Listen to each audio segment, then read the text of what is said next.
The riddle had broken minds sharper than neutron scalpels, but it was a 12-year-old human who solved it between bites of cereal. For 600 years, the Galactic Council's finest mathematicians, psychoalgorithmists, and fourth-dimensional logicians had pounded their quivering cerebrums against the entanglement enigma, a cryptographic lock encoded by the extinct Vorten, a species so advanced they once folded reality into origami just to pass time at parties. The enigma was the key to unlocking the ultimate power source, an infinite energy core orbiting a rogue star called Voltrex 9. Every species wanted it. None could crack it. So, the Council did what all panicking bureaucracies eventually do: they made it a galactic broadcast. Solve it, they cried. And earn a place among the ancients. Enter Earth. Uninvited, unacknowledged, and thoroughly mocked. The Council's consensus was clear: humans are an amusing footnote. Primitive, loud, and inexplicably obsessed with spinning chairs and breadsticks. They can't even standardize their temperature units. The Empire's emissary Highmind Vaktal laughed through all 6 of his throats when Earth requested access to the Enigma data. Let them try, he sneered. Maybe they'll amuse us with fire and sticks. They didn't expect Admiral Booth. Standing at Earth Command, dressed in a Hawaiian shirt and aviator sunglasses, he sipped cold brew from a thermos shaped like a pineapple and grinned at the incoming transmission. Patch me through, he said. The broadcast screen flickered, revealing a full Galactic Council chamber, gleaming marble, levitating diplomats, and a silence so pompous it could smother suns. Admiral Booth tapped the mic. Sup. The chamber blinked in stunned unison. We're submitting an answer, he said. You're what? Shrieked a Tauxeran delegate, its 8 eyes narrowing. Booth nodded off-screen. A kid stepped into view wearing pajama pants, a t-shirt that read, I paused my game for this, and holding a half-eaten waffle. This is Toby, Booth said. He cracked it this morning. Gasp. Screeches. One alien fainted.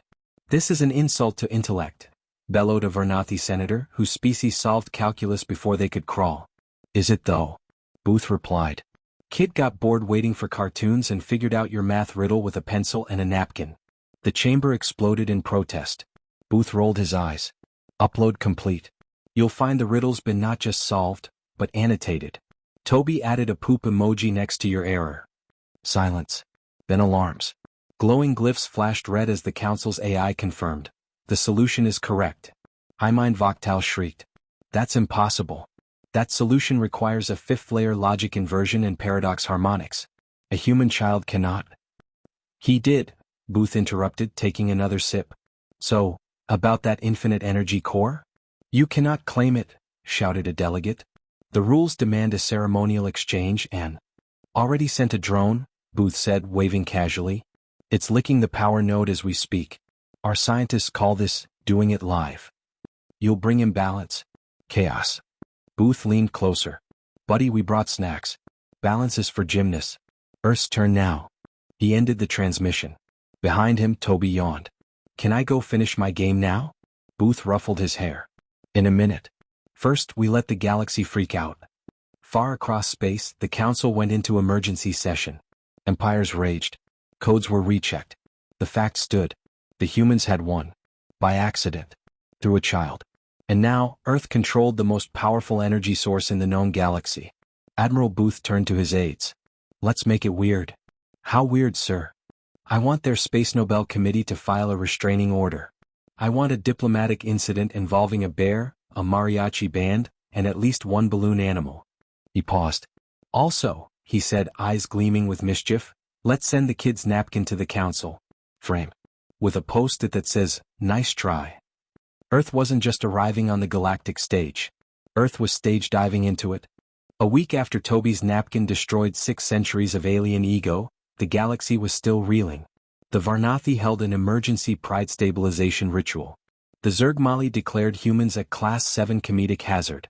And the Nuvix monks rewrote an entire verse of their Enlightenment hymns to include the line, "May we never again be outwitted by waffles." But Earth wasn't done. Oh, they thought that was the peak? Admiral Booth asked, sipping from a mug labeled, Tears of Galactic Elites. Nah. Let's turn the dial from mild humiliation to cosmic aneurysm. He stood inside Earth Command's war room, or as Booth called it, the funhouse. It was a converted roller rink. Disco lights still hung from the ceiling. The war table was an air hockey board. Every terminal ran on aggressively modded gaming PCs. Status report on operation. Spicy diplomacy? An aide in a chicken onesie saluted. Sir. Our commemorative drone just finished a skywriting maneuver over the Empire's throne world. The message reads, and I quote, "Easy GG, get good." Booth grinned. Did we use Comic Sans? Triple bold, sir. On the other side of the galaxy, Highmind Voctal trembled as his palace's orbiting satellites broadcast the message in 3D holograms the size of mountains. The message danced. It twirled. And it sparkled. The council erupted. This is cultural sabotage, screamed a Jelveran admiral, flipping over a table with her tentacles. They're destabilizing diplomacy through mockery. They're memeing us into submission, whispered another delegate, eyes wide. They have no fear. No protocol. No filter. Back on Earth, Admiral Booth walked calmly through a hangar filled with repurposed cargo ships, each one now spray-painted with bizarre nose art. One had a mural of a cat in power armor punching a star. Another simply read, "This ship was designed by Steve." Steve, for the record, was the janitor. He had no formal rank. No training. Just a wrench, a mustache that violated several international treaties, and a knack for fixing things in the wrongest way that somehow worked. "Yo, Steve," Booth said. "That fleet ready?" Steve wiped his hands on a shop rag shaped like a ferret. "Yep. Took your specs and added some enhancements." "Explain enhancements." Steve grinned. "Well, we reinforced the hulls with old tank treads. I replaced the NAVAI with a magic 8-ball. And for stealth, we covered everything in thermal-absorbing glitter." "You're insane," Booth whispered, awestruck. "I know." Meanwhile, the Empire launched its first retaliation, a dreadnought squadron of planet-class war engines, each crewed by 10,000 soldiers, bristling with hyperbeams and phase torpedoes. They expected resistance. Instead, they were greeted by the Spicy Nugget Fleet. 15 human ships painted bright orange, pumping dubstep through long-range speakers and broadcasting holograms of dancing toddlers wearing sunglasses. Each ship's name was worse than the last. Bodie McKaboom USS Your Mom, and the inexplicably terrifying SS Hug You with Knives. The Empire's war engines charged weapons. Booth tapped a single button. From the Nugget Fleet, hundreds of spinning drones launched, glitter bombs, holographic decoys, and actual pigeons in magnetic armor. The Empire's targeting systems overloaded. One dreadnought accidentally vaporized its wingmate trying to lock onto a decoy that kept dabbing. Inside another, the crew stared in existential horror at their comms display. A live stream of a human cat playing ping-pong with itself while explosions synced to the beat. "This isn't warfare," an Empire commander cried, weeping into his helmet. "This is psychological liquefaction." Back on Earth, Booth raised his pineapple thermos in salute. To absurd superiority. But they weren't finished. Because Earth had a secret. A bigger play. Something that would shatter not just the Empire's morale, but its mindset. Steve wheeled it out under a tarp. Booth's eyes widened. "Is that?" Steve nodded. "Oh yeah. It's ready." The tarp dropped. Beneath it stood a glowing, humming monstrosity of chrome, wires, lava lamps, a microwave, 3 pinball machines, and something that looked like a jukebox connected to an aquarium. "What the hell is it?" Booth asked. Steve cracked his knuckles. "It's the resonator. And when we turn it on, they're gonna wish they'd stayed confused by that riddle." Back in the Galactic Council chamber, shrill reports screamed in. Fleet 82 neutralized by interpretive dance? Sector Gamma overwhelmed by kittens in EVA suits. Why are they playing yodeling music over our distress channels? Highmind Voctal clutched his crown. How do you even counter an enemy that has no pattern? They act like they're just having fun, a junior officer muttered. "Shut up." Voctal barked. "Prepare everything. Call every fleet. Deploy every AI.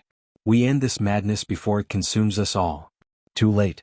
Earth had tasted the galactic stage and brought karaoke. And next, they were going to flip the whole galaxy upside down. The resonator roared to life with a sound that could only be described as Elvis Presley trapped inside a particle accelerator. Lights strobed. A disco ball emerged from the ceiling. One of the pinball machines lit up and began autonomously racking high scores. Steve, now wearing welding goggles and flip-flops, threw a switch labeled Unholy Vibes on. Admiral Booth leaned in. "What exactly is this thing doing?" "It's syncing frequencies," Steve said, his hair now standing on end. "Across linguistic, emotional and psychoacoustic domains. We're about to invade their thoughts with interpretive confusion. In a darkened sector of the galaxy, the resonator's pulse reached the nearest Empire dreadnought. Every crew member aboard simultaneously stopped mid-task. One officer dropped a tray of nutrient cubes. Another began weeping into his tactical manual. The captain, a 12-eyed Zenthari named Dervik, clutched his face with all available limbs. "Why do I suddenly feel like I forgot something, in a past life?" he whispered. His comms officer's pupils dilated. "Sir, they've weaponized regret." Across the fleet, the resonator's frequency spread, subtle at first, then overwhelming. Crews began mispronouncing their own language. Pilots drew doodles in official logs. One battleship accidentally declared war on itself due to an autocorrect error in a broadcast. "Glory to the Empress" became "glory hole at the embassy." The Galactic Empire had fought extinction-level asteroids, bioplagues, rogue AI gods. They were not prepared for memes layered inside existential sonic frequencies. Back in the war room, Admiral Booth watched the chaos unfold via a live feed. A Zenthari general was now giving orders while compulsively humming "Sweet Caroline." "Bum bum bum," Booth whispered, sipping coffee. "So good. So good." Then the big one hit. Sector Theta 9. Home to the Empire's strategic core. The location of the Synaptic Nexus, a massive quantum AI that coordinated all galactic war efforts. The resonator reached it. The AI blinked, paused, and then, "Wyo, what up FM?" the Synaptic Nexus said aloud, voice auto-tuned. "Y'all ever vibe with nonlinear victory?" It promptly renamed itself DJ Crunchbite. Empire analysts screamed. "We're losing control of the Nexus. It just initiated a 30-minute dubstep remix of our battle doctrine. It put sunglasses on our entire military command structure, in real time." Vaktal's inner circle stood frozen in their war chamber. The main view screen showed human ships doing synchronized barrel rolls while playing the sound of rubber ducks over every open frequency. "This cannot be reality," he whispered. "This is satire." "It's war," Booth said via intercepted transmission, holding a megaphone while standing on top of a tank painted like a banana. "But upgraded." That's when the humans deployed the second stage. Steve's box. Roughly the size of a shipping container, the object was launched toward the Empire's dreadnought flagship. No weapons. No signal. Just a box. It landed in their hangar. Cautiously, Empire engineers surrounded it. They scanned. They poked. One brave soul opened it. Inside, a single rubber chicken, wearing sunglasses, sitting on a throne of Twinkies. Then it exploded into confetti in jazz hands. At that exact moment, 400 human drones swooped in and stole every bolt from the dreadnought's outer hull. "Sir," an Empire officer said, trembling, "we are naked." Vaktal finally snapped. "I want Earth erased, burned, dismantled atom by atom. Fire the Planet Buster." The Empire's superweapon, a moon-sized device known as Oblivion Engine, charged up. Entire stars dimmed as it drew power. It was Earth's darkest moment. And Steve said, "Oh neat. They're powering it up? Okay. Time for the third phase." Booth frowned. "Third? Steve, there's a third phase?" Steve nodded. "Operation Echo Drop." He pulled out a USB stick shaped like a taco and jammed it into Earth's orbital defense array. All across the Empire's neural net, transmissions began to repeat. But not Earth's signals. Their own. Tuned, flipped, and remixed into nonsense. The Empire's war AI shouted, "Prepare the sandwich. Coordinates are banana shoes. Engage, florp." Fleet commanders broke into arguments with their own reflections. High Admiral K'Thrul issued 17 conflicting orders, then challenged a supply crate to a duel and lost. The Oblivion Engine's targeting system locked onto itself. Earth's orbit filled with emojis made of starlight, projected from deep space satellites. The shape of the Galactic Empire's own sigil was redrawn into a smiling frog with human teeth. "Sir," said a tech at the council, "they've turned reality into a meme." Booth smiled as the resonator reached its final frequency. The entire Empire fleet across all sectors began slowly rotating, counterclockwise. Not tactically. Just slowly turning. "What are they doing?" someone asked. Booth tapped his mic. "They're buffering." He leaned forward. "And we're not done yet." "They're buffering," Booth repeated, rising slowly as the war room went dead silent. On every Empire vessel, the effect was identical. Crew members twitching in confusion, systems blinking nonsense, and navigational charts replaced with poorly drawn cats riding unicycles.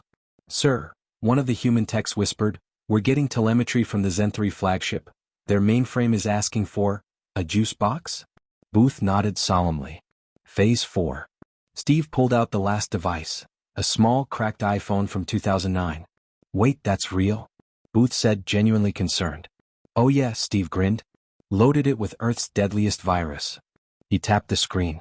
The ringtone played. Musical note, "Never gonna give you up." Musical note. Across the galaxy, the entire Empire fleet was rickrolled. But not just audio.